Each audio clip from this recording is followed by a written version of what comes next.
Bom, que Jesus nos abençoe nessa manhã tão linda, onde que o sol está começando a dar o ar da graça novamente, né? Depois de uma semaninha aí de chuva.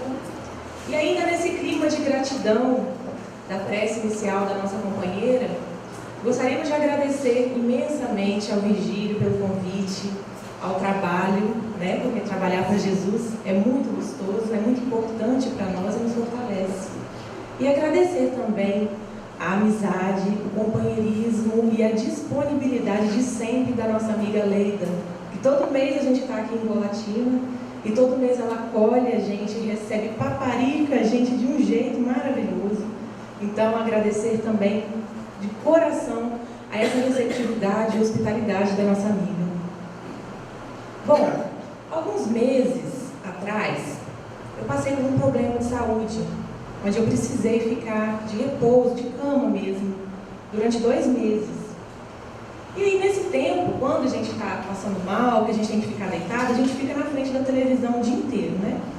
Então, assistindo, passando no controle remoto, alguns canais, quando estava passando pelo canal da Canção Nova, estava tendo um debate. E o tema que estava na tela era: o que Jesus espera de nós? Então, nós assistimos parte desse debate e ficamos impressionados com os depoimentos de cada pessoa. Porque no programa, eles passavam, né, eles perguntavam para várias pessoas na rua o que a pessoa imaginava que Jesus esperava dela. E do ponto de vista da religião católica, as pessoas respondiam aquilo que lhe vinham à mente na hora.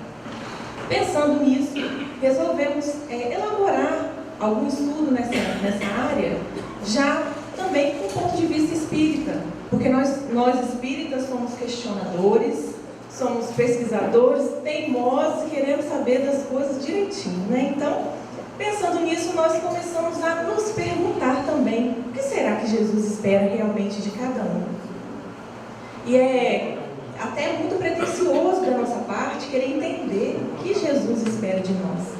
Então, longe disso, longe de querer adivinhar ou de saber tudo o que se passava com Jesus, nós queremos apenas aplicar os seus conhecimentos no nosso dia a dia, no sentido de que a gente possa crescer com eles, crescer espiritualmente, ter mais força para superar os obstáculos do dia a dia, porque os ensinamentos de Jesus são ensinamentos simples, mas com uma profundidade imensa e que pode realmente mudar a vida de todos nós. Basta que nós queiramos. Então, Jesus é visto mundialmente como o caminho, a verdade e a vida. Nós temos isso como título de livros. As pessoas falam: o que você pensa de Jesus? Jesus é o caminho para a felicidade. Jesus é o caminho para o sucesso emocional, para o sucesso material, etc. Nós necessitamos ter fé. Nós necessitamos acreditar em alguma coisa e ter uma diretriz para que a gente possa realmente caminhar e conseguir nos realizar como seres humanos, como espíritos. Então, eu fico me perguntando: o que será que Jesus ele tinha, que ele fez com que o mundo se modificasse depois da sua vinda? Até guerras foram travadas em nome de Jesus. As pessoas brigavam, querendo estar aqui perto. Jesus era disputado. E imaginem bem hoje, quando a gente chega perto de uma pessoa simples como nós, mas algumas pessoas têm um magnetismo, algumas pessoas têm uma coisa tão gostosa que a gente quer ficar perto delas. Se a gente pudesse, a gente passava a noite, o dia, dias e semanas conversando com aquelas pessoas, porque elas nos trazem algum conforto, elas têm uma energia boa. Ainda estava brincando ontem, conversando com algumas pessoas sobre a nossa amiga Beth, que a Beth ela é assim, a Beth Zago. Ela tem uma energia gostosa, é bom ficar perto dela, a gente começa a conversar e conversa o dia inteiro. Então é tão gostoso quando a pessoa tem energia boa.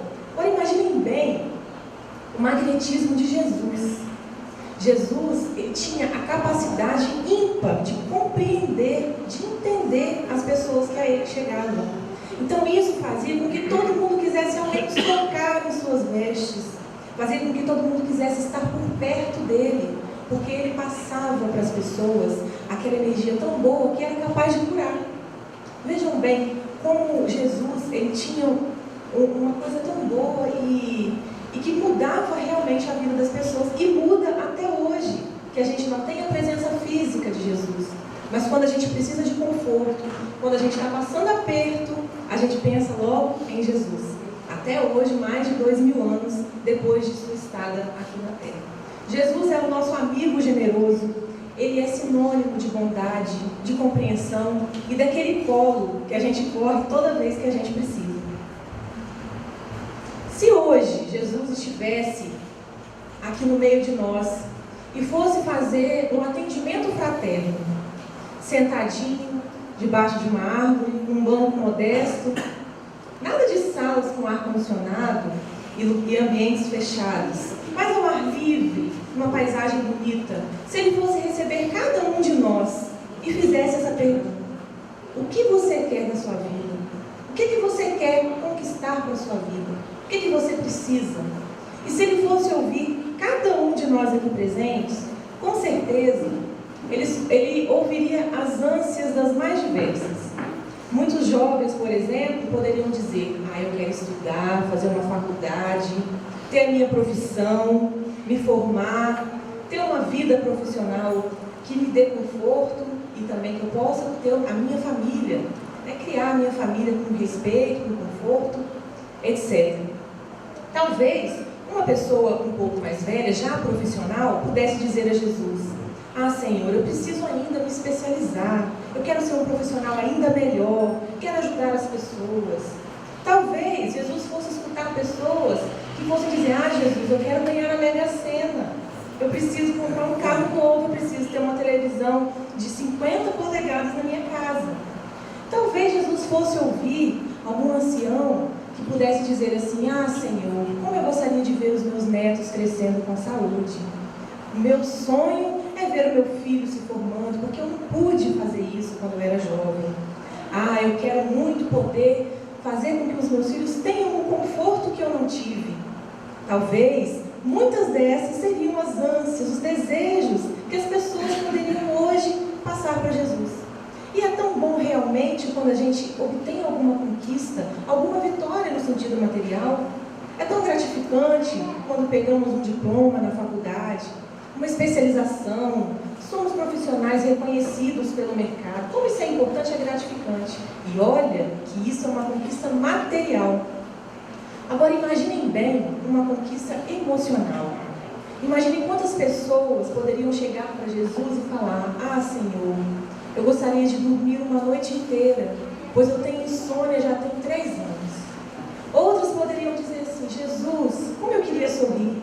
A depressão me deixa sorrir, Senhor. Quanta tristeza eu carrego dentro do meu peito. Imaginem quantas pessoas poderiam falar isso com o Senhor, pedindo o alento, a vitória, a conquista, no sentido emocional. Porque a vitória material, sim, é gostoso, é bom conquistar alguma coisa, mas muitas pessoas, por ainda não terem as conquistas emocionais, não conseguem nem dar valor ao que tem de material, porque o emocional é muito mais importante.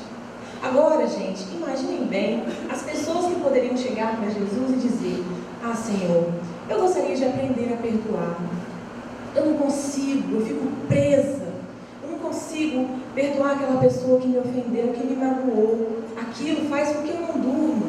Outras pessoas poderiam dizer assim: Jesus, eu gostaria de ter disposição para levantar cedo e poder servir alguma coisa para as pessoas que não têm o que comer. E algumas outras pessoas que também poderiam querer outras conquistas espirituais. Porque aprender a perdoar, querer ajudar o outro que está passando necessidade, querer ouvir, querer se especificar no entendimento do próximo, isso seria uma conquista espiritual, que é maior do que uma conquista emocional, que é muito maior do que uma conquista material. Então, todos os nossos anseios, sejam eles materiais, emocionais ou espirituais, são importantíssimos para a construção do nosso ser, da nossa personalidade, do nosso lado espiritual, porque todos nós estamos aqui para isso, para crescer. E Jesus, ele iria ouvir os relatos, com certeza, dos mais variados. quando Jesus fosse falar conosco, talvez uma das coisas que Ele pudesse nos dizer naqueles momentos onde estaríamos passando os nossos anseios para Ele seria: se alguém me serve, me siga. Me siga no trabalho do dia a dia. Porque muitas pessoas têm ali aquele desequilíbrio, não sabem muito bem que o conforto depende do trabalho. O conforto tanto material como esse conforto emocional também, que a gente necessita tanto. Então a pessoa fica naquele conflito. Quer ter o conforto, mas não quer ter o trabalho. Então Jesus poderia nos esclarecer a respeito disso. Poderia também nos convidar à transformação. Porque mudar, quando alguém fala pra gente que a gente precisa mudar em alguma coisa, é sim muito importante. Mas a transformação, ela é diária. Todos os dias ela precisa ser reafirmada para nós mesmos. Precisamos abrir os nossos olhos logo de manhã e saber o que queremos para aquele dia. Hoje não vou dizer não a mim mesmo. Hoje não vou ficar magoado com ninguém. Ou hoje vou ser uma pessoa mais otimista. Hoje vou acreditar que as coisas podem melhorar na minha vida. Então Jesus iria nos convidar certamente a essa transformação. Porque por mais difícil que possa ser, quem recebe o benefício somos nós mesmos quando nos propomos a fazer esse tipo de transformação na nossa vida. E Jesus ainda poderia nos esclarecer: tome sua cruz e siga-me de perto. Como disse várias vezes, tem nos registros de Marcos, no capítulo 8, versículo 34, nas Escrituras Sagradas. E Jesus, Ele queria dizer com isso que todos nós sim temos problemas. Todos nós teremos dificuldades no nosso dia a dia. E essas dificuldades, nessa frase, são representadas pela cruz. Porque nós temos que carregar aquelas dificuldades todo dia e temos que aprender a lidar com elas, ter força para carregar aquilo. E o nosso dia a dia é muitas das vezes problemático. Nós enfrentamos brigas no nosso trabalho, enfrentamos brigas no nosso lar, enfrentamos situações onde vemos pessoas que amamos, às vezes ainda crianças, brigando. E aí a gente fica a se perguntar: por que tanta briga? As pessoas, todo mundo quer ser feliz, todo mundo necessita disso. As pessoas têm anseio de ficar alegres e felizes, ninguém quer ser triste. Mas existe briga por todo lado. Olha só que paradoxo, olha que contradição. As brigas normalmente, elas se iniciam porque uma pessoa tem uma opinião e a outra pessoa tem outra opinião.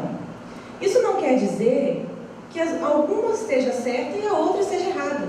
Muitas das vezes são dois pontos de vista diferentes e nenhum dos dois está certo ou nenhum dos dois está errado.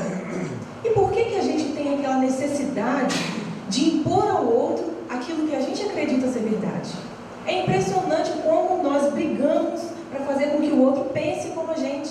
Não teria graça nenhuma se todo mundo pensasse igual. A diversidade é importante, porque nós crescemos com os acertos dos outros e também com os erros dos outros. Quando a gente vê alguém próximo errando, a gente aprende com isso. Quando a gente vê as pessoas tendo vitórias em algum sentido na sua vida, a gente tem que seguir. Assim como a gente quer seguir a Jesus, a gente tem que olhar os bons exemplos e seguir esses bons exemplos também.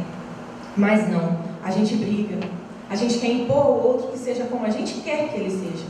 E é interessante a gente ver isso, por exemplo, nos relacionamentos. As pessoas, quando estão começando a namorar, elas fazem de tudo pelo outro, para o outro gostar dela.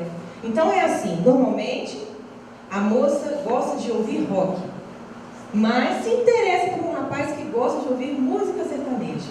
Aí a moça se torna uma especialista em música sertaneja. Passa a pesquisar todos os cantores, e é interessante que nas revistas de adolescentes vem ensinando: olha, procure saber tudo aquilo que ele gosta, aprenda para você ter o que conversar com ele. Nas próprias revistas ensinam isso. Então as mocinhas começam, ou as moças até um pouco mais velhas, começam a pesquisar os gostos da pessoa de quem ela está interessada. E aí ela faz de tudo e o rapaz vai se encantar: nossa, essa moça é minha alma gêmea, minha cara metade, ela gosta de tudo que eu gosto. E aí sabe o que acontece depois que eles se casam? A moça vai querer mostrar para ele que ela tem personalidade. A moça vai querer falar assim: mas você tem que me respeitar do jeito que eu sou. Mas foi ela mesma que às vezes lá no passado fez com que ele se encantasse por ela ser tão parecida com ele. Às vezes a mulher não sabe fazer nada na cozinha, aí aprende o prato principal que o rapaz rapaz gosta e toda vez ela faz aquele prato. Aí depois que casa, eu detesto cozinha, você tem que me ajudar a lavar vasilha, você tem que me ajudar a cozinhar, hoje sou eu, amanhã é você. E vira uma guerra, né? Vira uma briga, e acreditem, gente, brigas simples como essas, às vezes de um ajudar a lavar as vasilhas na casa, ou do outro ser muito preguiçoso, ou etc. Briguinhas como essas sacrificam relacionamentos que poderiam ser muito felizes, se as pessoas tivessem a coragem de ser honestas com elas mesmas, verdadeiras com elas mesmas. Porque o amor, ele necessita de compreensão, ele necessita de respeito. E sim, cada um tem a sua personalidade que deve ser respeitada.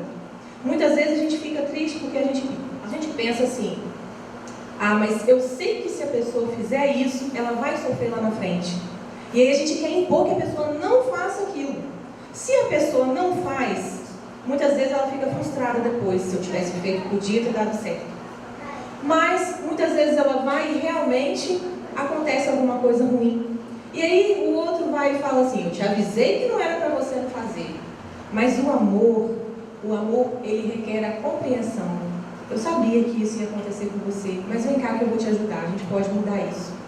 É tão difícil às vezes a gente compreender os outros, né? Porque a gente quer que as pessoas compreendam a gente. A primeira coisa que a gente quer é que o outro mude, não que a gente precise mudar.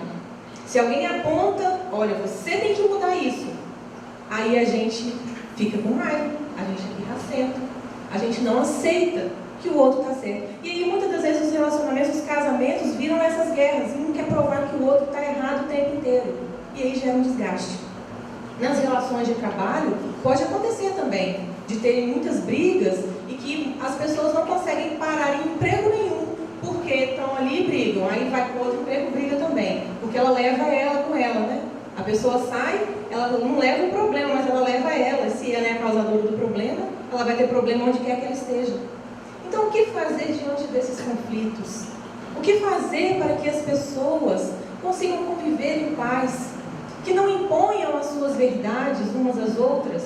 Porque nós podemos estar sinceramente errados em relação à verdade que acreditamos. A sinceridade é diferente da verdade. Nós podemos ser sinceros quando acreditamos muito numa coisa, mas aquilo nem sempre é verdade. Quem tem a verdade mesmo era Jesus, né? É Jesus. Porque Jesus disse: eu sou o caminho, a verdade e a vida. Agora, a verdade de cada um é a verdade de cada um. Vou citar um exemplo que aconteceu comigo. Quando eu era criança, até a minha adolescência, no início da minha adolescência, com uns 13 anos de idade mais ou menos, eu fui criada numa religião que não gostava do espiritismo. Nós aprendíamos que o espiritismo era algo que vinha do diabo, que nós não poderíamos nos relacionar com pessoas espíritas. Nós não poderíamos aceitar presentes de pessoas espíritas, não poderíamos abraçar pessoas espíritas. Era muito complexo. Poderíamos escolher qualquer religião, menos o espiritismo. E aí é que começa, né, a grande confusão da minha vida. Meu pai tem uma profissão da qual nós mudávamos muito de cidade. Então ficávamos 3 anos em uma cidade e ele era transferido. E aí íamos para outra cidade. Com isso, nós fizemos muitas amizades no Espírito Santo afora. Conhecemos pessoas de várias cidades. Mas aconteceu comigo quando eu tinha ainda por volta de meus 9, 10 anos de idade. Na escola, conheci uma amiguinha. E nós duas adorávamos brincar juntas. Tínhamos uma afinidade incrível. A mãe dela mandava ela fazer alguma coisa na rua, ela passava na minha casa para eu ir com ela. A gente brincava, estudava na mesma sala. Então, com o tempo, eu descobri que ela era espírita. E aí, não pude mais ser amiga dela. A minha consciência, com 10 anos de idade, dizia: espírita é coisa do diabo. Não pode se relacionar com espírita. E então, acabei me afastando dessa amiguinha que eu gostava tanto. E então, já mais velha, por volta de uns 14 anos, lá no norte do estado, novamente fiz amizade com uma moça da minha idade, que tínhamos também muitas afinidades, e que saíamos juntas, e que combinávamos na maneira de pensar em várias coisas, porque adolescente, a maioria dos adolescentes, a gente é tudo rebelde, né? Então, nós duas, a gente se entendia de um jeito incrível. Passávamos pelos mesmos problemas pessoais e podíamos contar uma com a outra. Adivinha o que aconteceu? Ela era espírita. E então, me afastei mais uma vez de uma amiga. E aí, já então na faculdade, quando eu estava terminando a faculdade, eu estava passando por um conflito familiar. Então eu havia decidido, quando eu sair da faculdade, eu não volto para a casa dos meus pais, eu vou seguir com a minha vida. Adeus conforto dos meus pais, vou começar a viver a minha vida sozinha. E então, queria encontrar alguém que se aventurasse a fazer o mesmo. E aí, fiz amizade com uma moça na faculdade que também estava se formando, só que no curso de biologia. E aí combinamos, ela também queria a mesma coisa do que eu, e fomos juntos nos aventurar lá em Vitória, procurar emprego e casa para morar. E fomos. Procuramos durante a semana inteira. E então, finalmente, eu consegui um emprego e ela também conseguiu um emprego. Coincidentemente, nós duas, na mesma semana, conseguimos arranjar emprego. E aí fomos procurar um kitnet para dividir, né? Porque íamos ganhar pouquinho, tinha que ser tudo pequenininho, tudo dividido. Fomos. Achamos um kitnet em Jardim da Penha, lá em Vitória. Fechamos o contrato de aluguel. E antes de ir embora, como ainda tínhamos tempo, não estava na hora do ônibus, ela me convidou, falou, Sara, vamos na casa da minha tia, ela mora aqui pertinho, é bom que a gente tome um café e passe o tempo. E fomos para a casa da tia dela.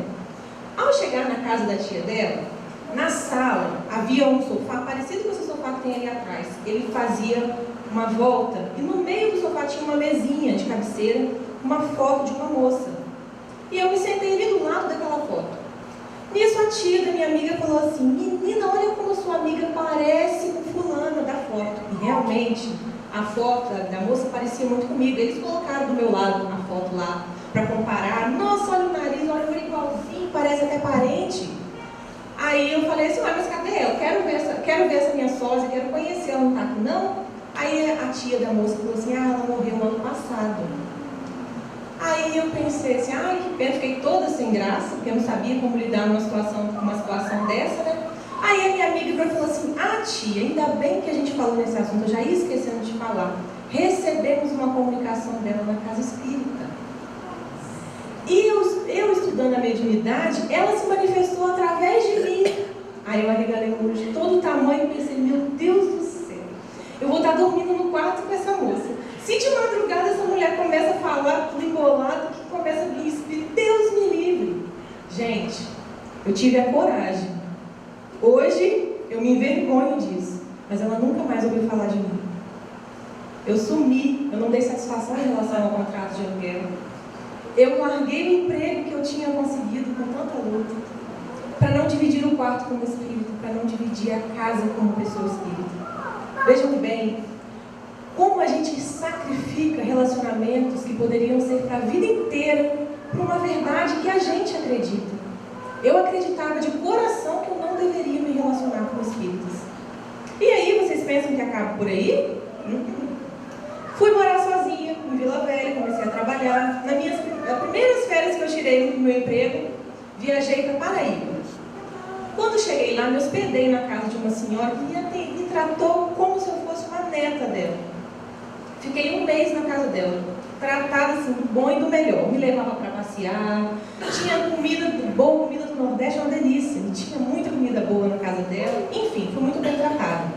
Quando eu estava indo embora, ela foi me levar na rodoviária, ela falou assim, Sara, eu gostei tanto de você, eu quero te dar um presente. E é um presente que você vai usar o resto da sua vida. Alguém pode imaginar qual foi o presente que ela me deu? Evangelho segundo o Espiritismo. Não é possível. Meu Deus do céu, esse negócio me segue. Tem que ter alguma coisa de bom nisso. Só que na hora que ela me deu o Evangelho, ela falou para mim assim, Sara, você escolhe um dia da semana, tem um roteiro aí dentro, você segue o roteiro, tá? Tinha realmente um papelzinho mostrando. Segue o roteiro, toda semana na mesma hora, você lê, porque você vai adquirir amigos espirituais. Nunca abri o Evangelho segundo o Espiritismo. Porque eu fiquei com medo, já pensou, todo dia na mesma hora tem espírito? Não, nem abri o livro. Aí tudo bem, passou mais algum tempo, comecei a trabalhar no emprego que eu já estava. A menina que trabalhava no caixa da farmácia onde eu me empreguei, ela era espírita. Aí eu falei assim, olha, eu não vou mais brigar com isso. Vem cá, me explica o que significa esse negócio de espiritismo. espiritismo. Então, ela falou assim, não vou te explicar, não, vou te levar numa palestra. Eu falei assim, você jura que ninguém vai cair lá na frente? Você jura que ninguém vai tremer, Ela, não vai acontecer nada disso, você vai na palestra comigo. E fui na palestra. E eu confesso que eu gostei muito da palestra que eu assisti, essa primeira. Comprei um livro Nosso Lar, no dia que eu fui. Li o livro Nosso Lar inteiro, achei que era mentira, porque a minha verdade ainda estava na minha cabeça, que espiritismo era coisa do diabo. E eu pensei, gente, como é que eles escrevem um livro desse? Achei que tudo era mentira, como pode existir um lugar como o Nosso Lar, né? E aí, ainda fui teimosa por algum tempo. Só que eu mudei de emprego, e nesse novo emprego tinha um espírito obsessor, espírito encarnado obsessor.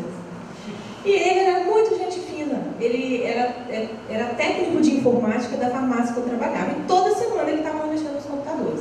Um belo dia ele chega, Sara, tem algum lugar aqui na farmácia que eu posso passar uma camisa? Porque eu preciso fazer uma palestra. Eu, é mesmo, Tiago? Alguns aqui devem conhecer o Tiago, porque ele já fez palestra aqui. É mesmo, Tiago? Você faz palestra na área de informática? Não, eu sou espírita. Pronto. Não, aí não tem jeito, o negócio me perseguiu a vida inteira. Então, o Tiago, por ser espírita, obsessor, ele, toda vez que ele me via e falava alguma coisa, perguntava, me deu o livro dos espíritos, e por aí foi. Daí, eu nunca mais abandonei o espiritismo, porque quando eu peguei o livro dos espíritos, eu fiz o seguinte, eu tinha muitas dúvidas, até pela religião na qual eu tinha sido criada. Então, eu tinha muitas dúvidas, muitas coisas que eu não concordava, que eu queria ver se tinha resposta ali. E tinha resposta para tudo. Aí eu li as minhas perguntas, os meus interesses, depois eu li ele inteiro, em uma semana. E aí eu pensei, gente, por que eu não tinha lido isso antes? O negócio é perfeito, é maravilhoso. Tem tudo aqui que a gente quer saber, tem nesse livro. Todas as respostas estão aqui. E eu nunca mais deixei de ser espírita. Aí parece que eu sou espírita a vida inteira. Mas foi bom ter passado por tudo isso, porque a gente aprende muita coisa. Mais na frente eu explico. Agora, numa situação onde a gente quer impor a nossa verdade, a gente perde relacionamentos, a gente perde oportunidades, não porque a gente esteja errado no nosso ponto de vista, a gente pode estar sendo sincero, mas a gente perde muito se a gente não souber conhecer, ouvir, pelo menos saber o que aquilo ali está querendo dizer para mim.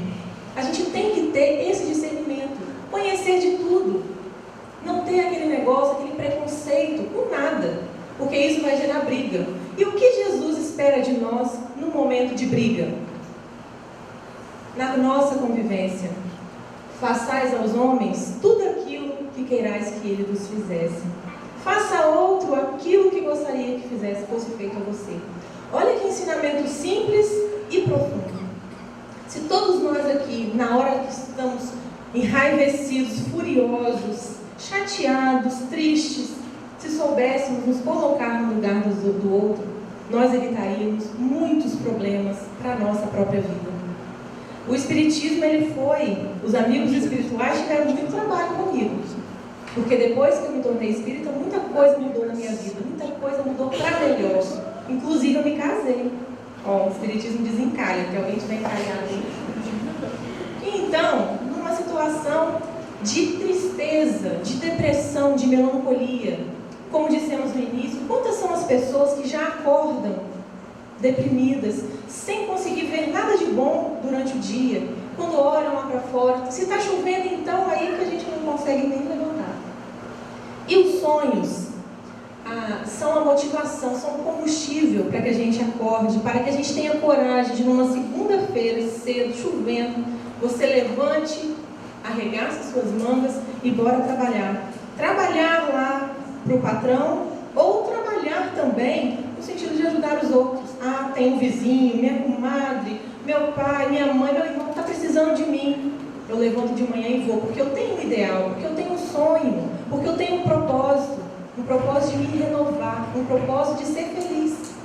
E é isso que Jesus espera de cada um, quando a gente se veja, quando a gente está nesse momento de tristeza, sem encontrar perspectiva.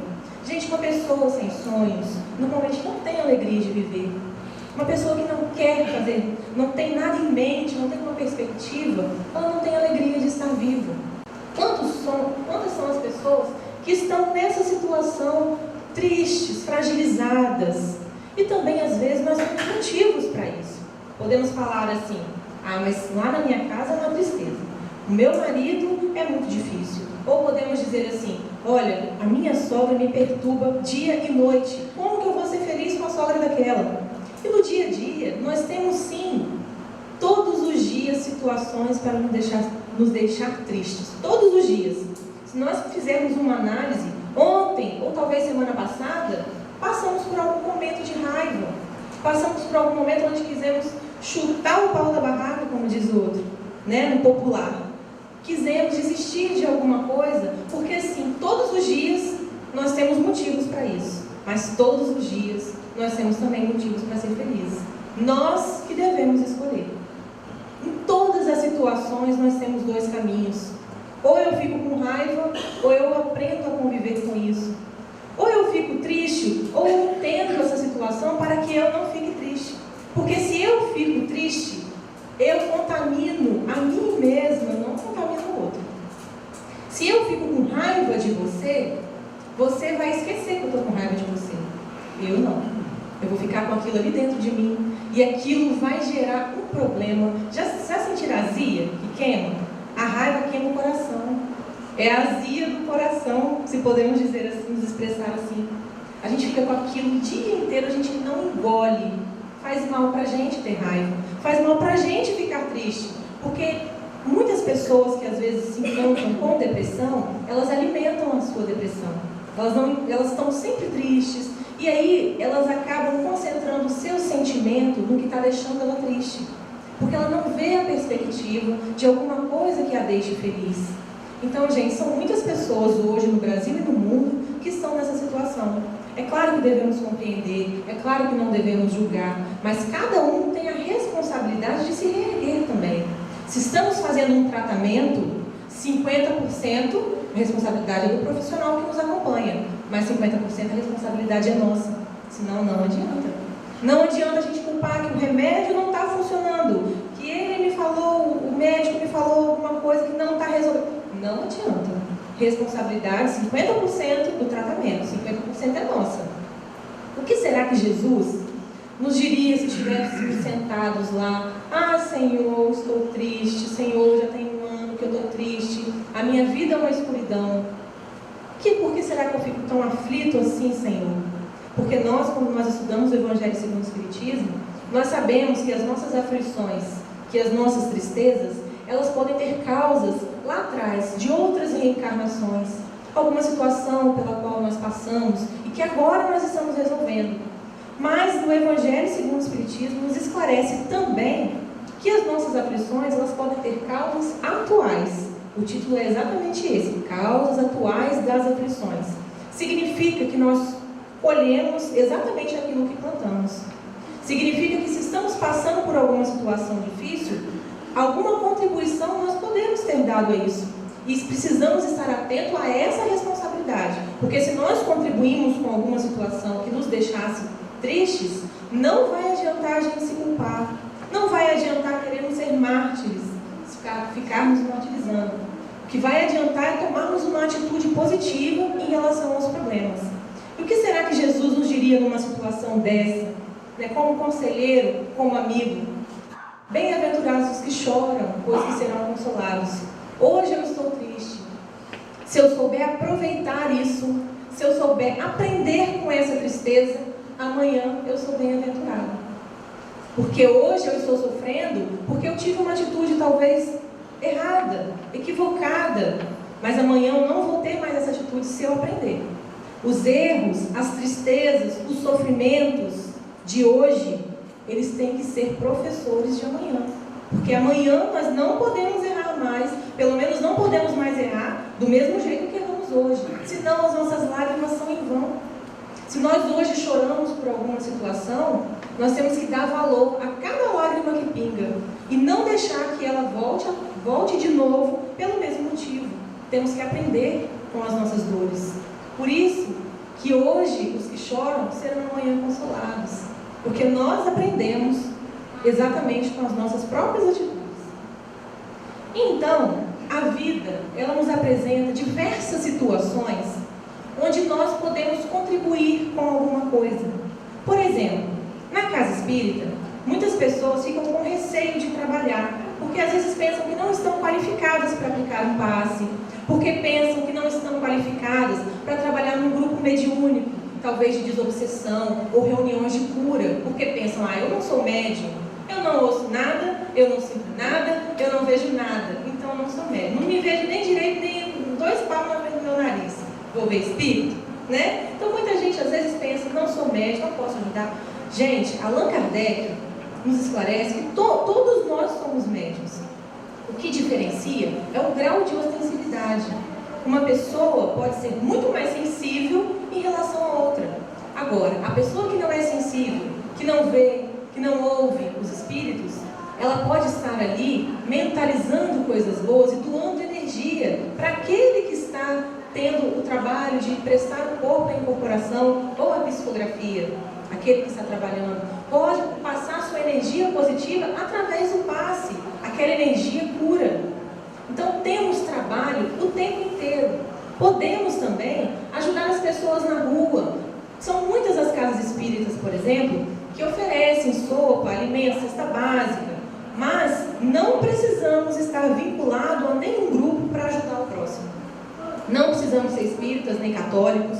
Para ser caridosos, a caridade ela tem que ser feita no dia a dia. É num sorriso, é num aperto de mão, é na disposição de escutar o que o outro tem a nos dizer, a falar das suas lamentações, dos seus problemas, dando um conselho. Temos trabalho o tempo inteiro. Existem pessoas que se disponibilizam a ir a hospitais, asilos, instituições onde ficam crianças carentes. Isso tudo é trabalho. E esse trabalho no bem fortalece a gente nos nossos momentos de aflição. Porque a gente começa a perceber que todos nós temos problemas. Todas as pessoas sofrem de alguma maneira. E é interessante porque todo mundo acha que o seu problema é maior do que o de todo mundo. A gente pensa que a nossa dor é sempre a que dói mais. E quando a gente começa a ter contato, ou nas reuniões mediúnicas que a gente tem contato com espíritos sofredores mesmo, que estão ali sofrendo em desarmonia por algum erro que eles mesmos cometeram, ou porque são vítimas de alguma coisa, se sentem vítimas. Porque mesmo quando a gente é ofendido, a gente pode se reerguer. Não precisamos nos vitimizar diante das situações. Então, quando a gente está na reunião mediúnica, às vezes a gente pensa assim, vou para a reunião mediúnica trabalhar, eu preciso contribuir. E aí, sabe o que acontece? A gente sai de lá muito mais fortalecido do que a gente entrou. Nós recebemos muito mais do que trabalhamos quando vamos para uma reunião mediúnica. Nós recebemos muito mais do que doamos na energia do passe. Recebemos muito mais. E aí, às vezes, a gente fica assim, ai Deus, me perdoa, hoje eu não vou na casa espírita. É horário de verão, eu preciso dormir, está chovendo, eu não vou levantar cedo não vou para a casa espírita não. Meu Deus, me perdoe. Deus não se sente ofendido se você não vem na casa espírita. Pode ter certeza. Mas quem deixa de ganhar alguma coisa, com certeza também é você. Deus não vai pensar assim, nossa, aquela pessoa deveria ter ido na casa espírita e não foi. Não. Ele não vai ficar ofendido nem magoado. Quem vai, às vezes, ficar se culpando é você mesmo e isso vai gerar um problema. Então, vir trabalhar, vir ouvir palestra, porque às vezes, gente, podem acreditar, isso é informação dos próprios amigos espirituais. Se você vai frequentemente na casa espírita, os próprios amigos espirituais, quando vê algum espírito sofredor, pensa assim, acompanha aquela pessoa ali, que ela vai te levar num lugar legal, lá no domingo de manhã. E aí quando você vem com a penca de gente atrás de você, tudo desencarnado, só que você não sabe. E você está trabalhando, você está trazendo pessoas para a luz. Então veja quanta coisa nós podemos fazer. E às vezes a gente não faz, porque a gente pensa que a gente não é capaz. Porque a gente pensa que a gente não sabe para trabalhar na casa espírita tem que ser médium. Claro que não. Se nós trabalhamos lá na rua, num serviço qualquer, nós podemos atender bem as pessoas que nos relacionamos no dia a dia. Eu trabalhava no setor privado, trabalhava numa farmácia onde eu atendia as pessoas e eu tinha que atender bem, porque o meu patrão exigia que o atendimento fosse ótimo, porque as pessoas traziam dinheiro para pagar o meu salário. Então, eu tinha que atender muito bem. Só que eu sou uma pessoa comunicativa, eu gosto de gente, eu gosto de conversar, eu gosto de abraçar. E então, quando eu comecei a trabalhar agora, recentemente, no setor público, que eu fui trabalhar no posto de saúde da prefeitura, as pessoas chegam e eu, bom dia, como vai? e vou atender o remédio que a pessoa está precisando, né, de tomar. Uma vez o senhor falou assim comigo: nossa senhora, primeira vez que alguém me dá bom dia nesse posto, cambada de gente mal educada, primeira vez que alguém sorri para mim aqui. E já repararam como que o serviço público ele tem essa tarja lá? Atendemos mal, não temos paciência, parece que está escrito isso no serviço público. Mas nós podemos fazer a diferença. Nós podemos atender, ser fraternos. Ser fraterno não é só estar no atendimento fraterno, com hora marcada. Ser fraterno é todos os dias eu ter paciência de ouvir as pessoas que estão precisando.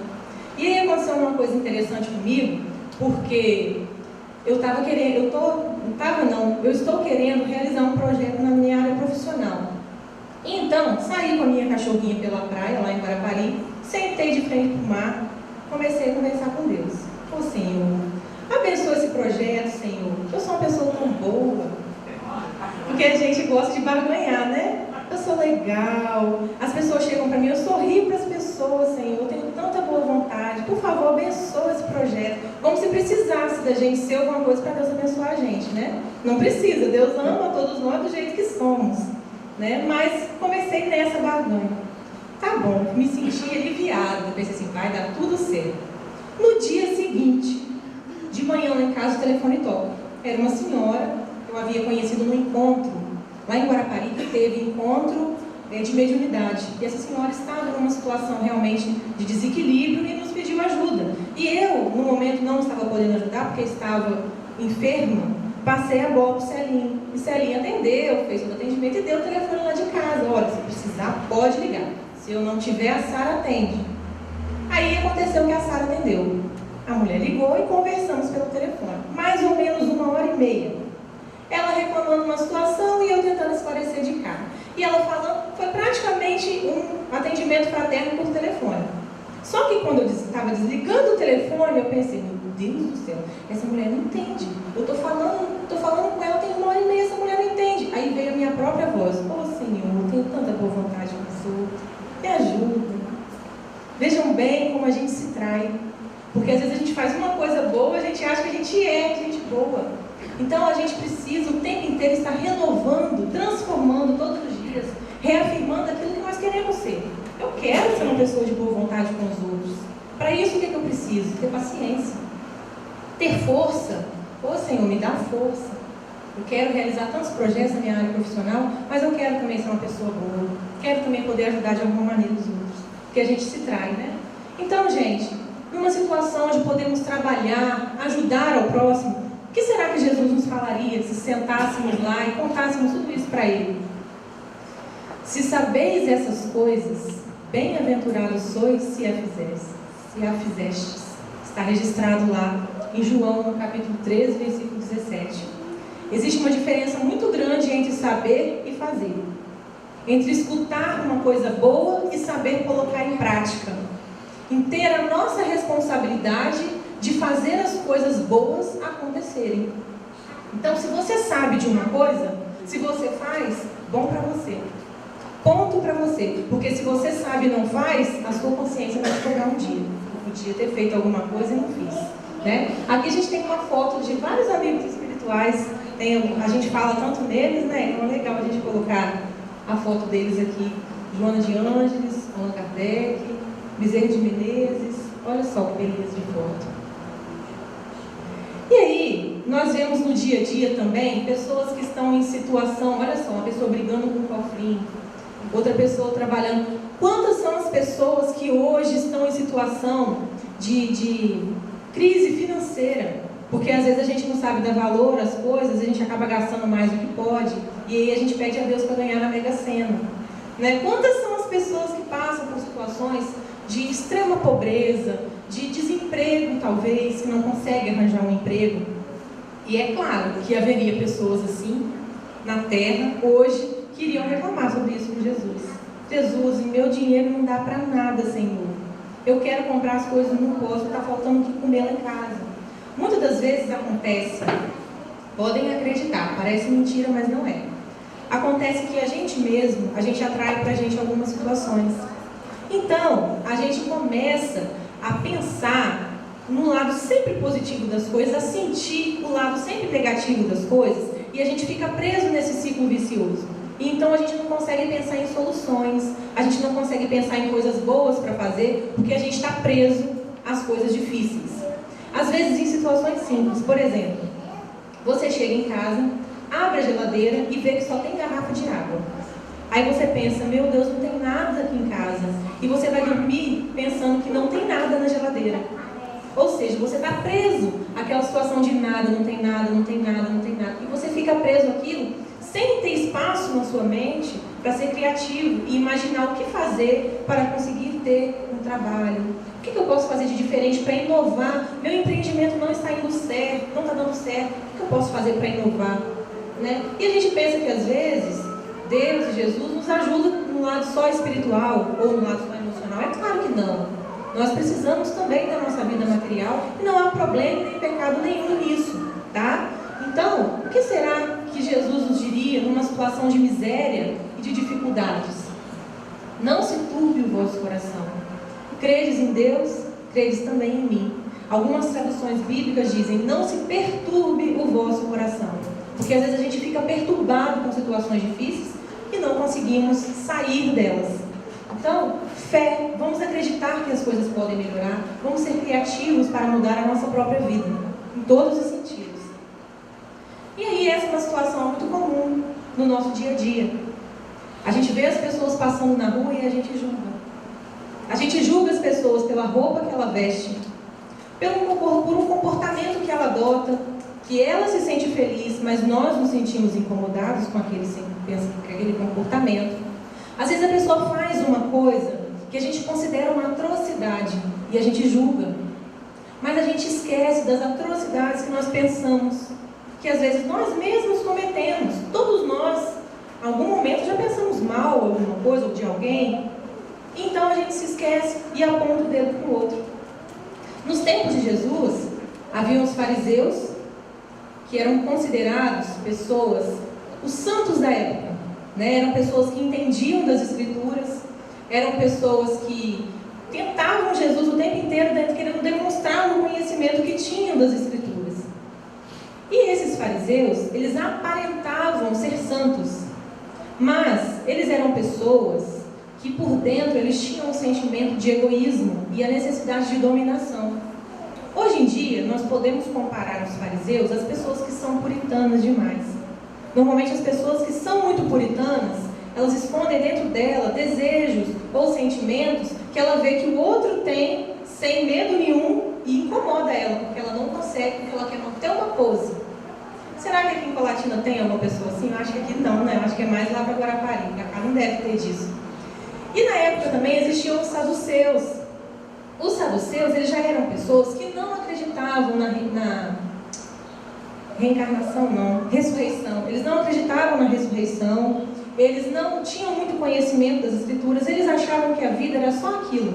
Então eles eram sensualistas, eles eram imediatistas, viviam o hoje, né? Comparados às pessoas de hoje, que vivem intensamente o hoje, sem pensar nas consequências. Então nós temos ainda fariseus e ainda saduceus na nossa sociedade. E muitos desses fariseus da nossa sociedade de hoje apontam o dedo para o outro. Nós apontamos. Jesus, quando esteve, numa certa feita, numa situação onde ele havia tapado a boca dos saduceus, por alguma coisa que eles haviam dito que não deveriam, os fariseus aproveitaram aquela situação e perguntaram a Jesus: Senhor, qual é o primeiro mandamento? Qual é o maior mandamento?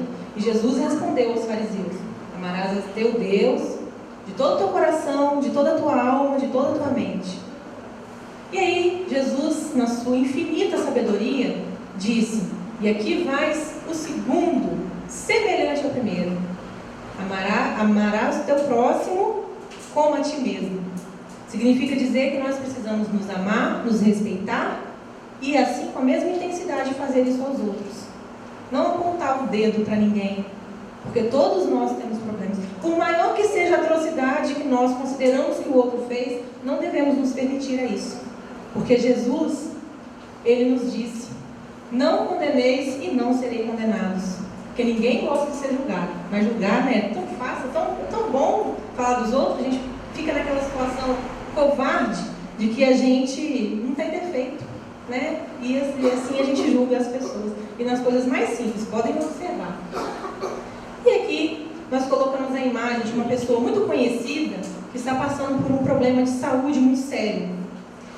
E aí vimos um depoimento dele na internet, onde ele demonstra ter um conhecimento muito grande sobre as coisas que acontecem com ele. Ele não se declarou espírita, mas ele disse com muita propriedade que hoje ele está sofrendo com alguma situação, mas que ele tem certeza que lá na frente ele vai agradecer. Ele não sabe por quê, mas ele tem certeza que ele vai agradecer por estar passando por aquilo.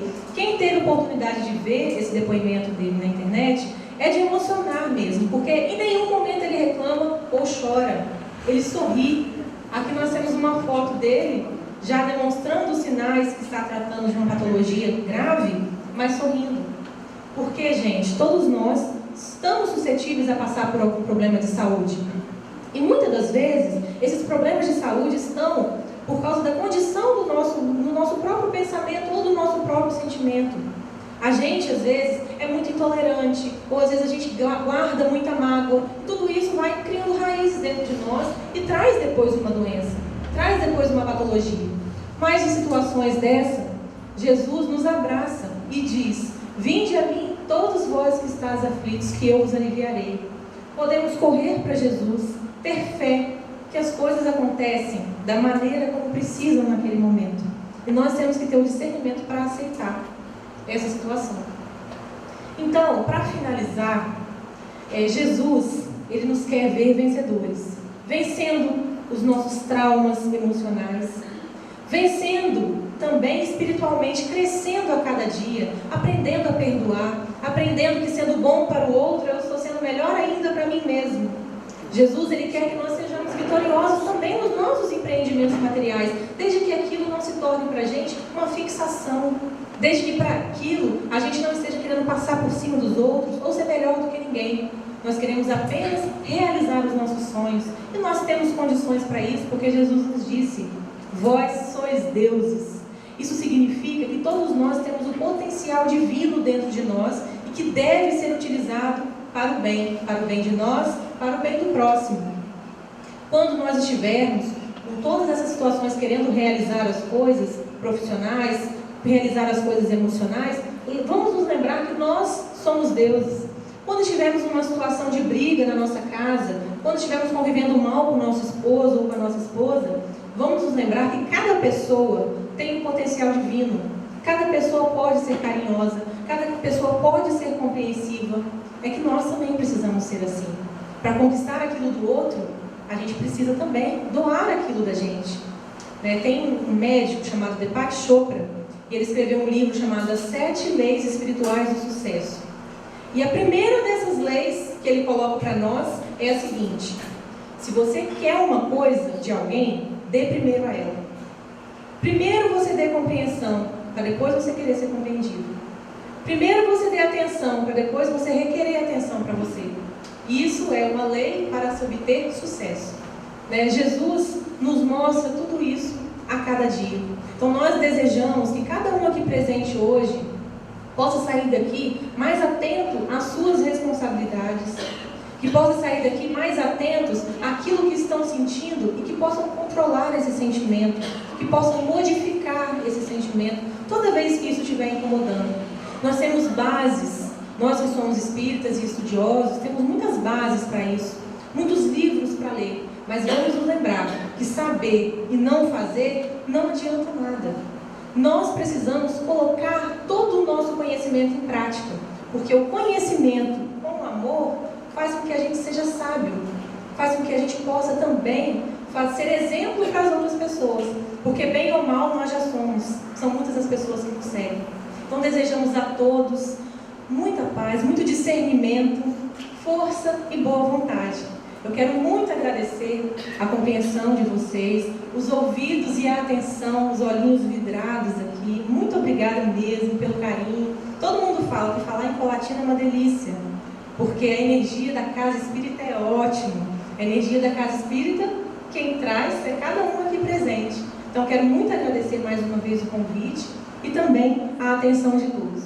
Para finalizar, eu gostaria de mostrar os livros que nós utilizamos para estudar um pouquinho, para fazer essa palestra, Os 2 livros que estão em cima: Jesus, o maior psicólogo que já existiu, e o Conexão Saúde não são livros espíritas, tá? São livros, o Jesus, o maior psicólogo que já existiu, é de um psicólogo que resolveu acabar com a guerra entre a psicologia e a religião, né? Porque muitas pessoas acreditam que religião é coisa para fraco, né? Então ele acabou com essa guerra. Quem não teve a oportunidade, leia, porque é maravilhoso. Ele traz muitos ensinamentos práticos do nosso dia a dia para ajudar a gente a mudar. O Dr. Deepak Chopra é interessantíssimo porque ele é um médico que faz muitos experimentos dentro do seu consultório e ele nos prova que os problemas emocionais trazem doenças. E eles nos dão uma noção de como modificar isso. Então esse livro, Conexão Saúde, é muito legal por causa disso. E embaixo, né, são as nossas pérolas. Evangelho segundo o Espiritismo, que a minha amiga me deu lá de João Pessoa, que realmente eu uso até hoje, né? O Via de Luz e o Caminho, Verdade e Vida, que Emmanuel, ele vai com muita maestria colocar pequenos trechos do Evangelho de Jesus e trazer a interpretação, nos dando diretrizes para o dia a dia. E a Bíblia Sagrada a gente indica porque, além de ser um livro de história, traz muitos ensinamentos, né? Que o Evangelho segundo o Espiritismo esclarece com mais detalhes e com mais ao nosso modo de conversar e de pensar hoje. Muito obrigada, gente. Fiquem com Deus.